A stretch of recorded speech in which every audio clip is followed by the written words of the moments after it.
Hello बच्चों, आज हम लोग देखेंगे ये polish exclusion principle structure of item का टॉपिक है।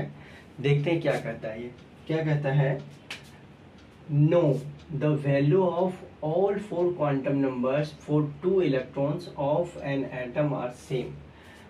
मतलब क्या हुआ कि किसी भी एटम के दो इलेक्ट्रॉन का चारों क्वांटम नंबर सेम नहीं हो सकता।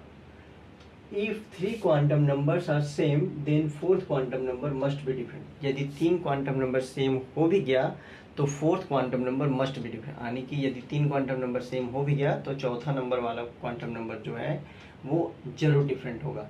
जैसे हमारे चार क्वांटम नंबर है, principal quantum number, azimuthal quantum number, magnetic quantum number and spin quantum number. तो इनमें से यदि किसी एक एटम के दो इलेक्ट्रॉन का चारों क्वांटम नंबर हम निकालेंगे तो चारों सेम नहीं हो सकते। यदि तीन क्वांटम नंबर सेम हो भी गया तो fourth quantum number must be different. इसको एग्जांपल से समझते हैं। ये पॉलिश एक्सक्लूजन प्रिंसिपल कहता है।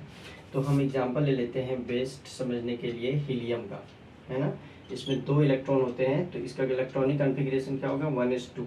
तो इसमें दो इलेक्ट्रॉन है, एक क्लॉकवाइज घूम रहा है, एक एंटी क्लॉकवाइज घूम रहा है। इसके हमको निकालना है N, L, M और S। एल एम को ना मैग्नेटिक क्वांटम नंबर को कहीं कहीं एम एल भी लिखा रहता है और स्पिन क्वांटम नंबर को एम एस भी लिखा रहता है। ये एनसीईआरटी में भी लिखा है। और इस इलेक्ट्रॉन का भी निकालना है मुझे, एन, एल, एम और s. Principal quantum number, azimuthal quantum number, magnetic quantum number and spin quantum number. तो एन का वैल्यू यहाँ पे क्या, 1s में गया तो 1 हो गया।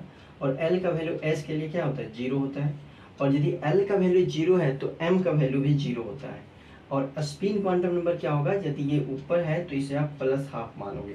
कोई ऐसा हार्ड एंड फास्ट रूल नहीं है कि आप इसे प्लस हाफ ही मानो, आप माइनस हाफ में मान सकते हो तो हम माइनस हाफ में मानेंगे। लेकिन हाँ, इसका जस्ट ये उल्टा मानना पड़ेगा। अब यहाँ पे देखते हो तो ये भी है 1s में, यानी कि n का वैल्यू 1, s में गया तो l की वैल्यू 0, यानी एजीमुथल क्वांटम नंबर 0। और यदि l का वैल्यू 0 होता है यानी एजीमुथल क्वांटम नंबर 0, तो मैग्नेटिक क्वांटम नंबर भी 0 ही होता है। और स्पिन क्वांटम नंबर ये नीचे एरो जा रहा है तो इसका यदि आप प्लस हाफ माने हैं तो इसको माइनस हाफ मानना पड़ेगा। यदि आप माइनस हाफ मानेंगे तो इसको प्लस हाफ मानना पड़ेगा। तो यहाँ हम क्या देख रहे हैं कि हीलियम एटम में दो इलेक्ट्रॉन होते हैं और इसमें से फर्स्ट इलेक्ट्रॉन का 3 क्वांटम नंबर और सेकेंड इलेक्ट्रॉन का भी 3 क्वांटम नंबर, प्रिंसिपल, एजीमुथल और मैग्नेटिक की तीनों सेम है, लेकिन फोर्थ क्वांटम नंबर जो है वो अलग है। तो वही बोलता है कि किसी भी एटम के दो इलेक्ट्रॉन का चारों क्वांटम नंबर सेम नहीं हो सकता। यदि 3 क्वांटम नंबर सेम हो भी गया तो fourth quantum number must be different. ये कहता है पॉलिश एक्सक्लूजन प्रिंसिपल।